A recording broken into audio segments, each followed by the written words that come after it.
Hello guys and welcome back to Between the Ropes TV. Again, busy weekend. Here's our reaction to Terence Crawford and David Avanesyan last night.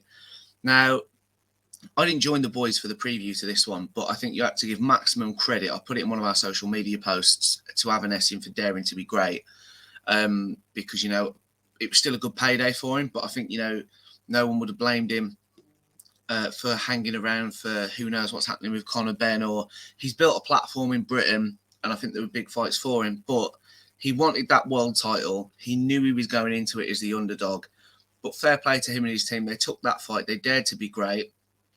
Unfortunately, as predicted by many, it didn't quite come off. Terence Crawford showed absolute levels to his work last night.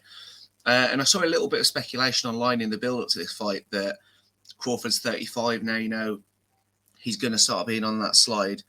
But we didn't see that last night, and we know it's genuine because it's not like he's fighting a tomato can. Avanesyan's a live fighter, a good fighter.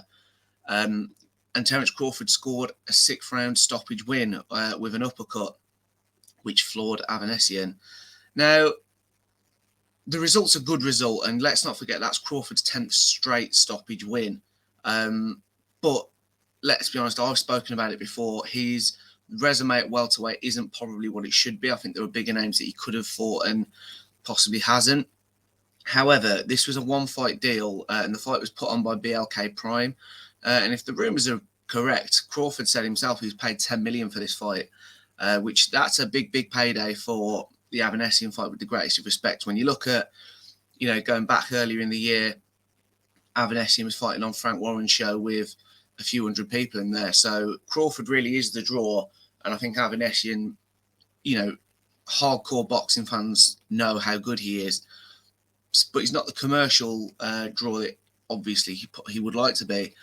So fair play to BLK Prime for putting their money in for this fight.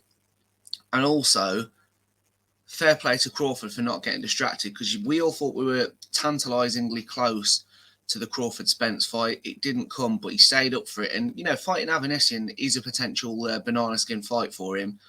But he came through it. He did what we needed him to do. He's done his bit. Now, I suppose it's over to you, Errol Spence, isn't it? Because all we've heard from Errol Spence in recent months is obviously last night news emerged that he narrowly avoided a head-on car collision with a 14-year-old boy.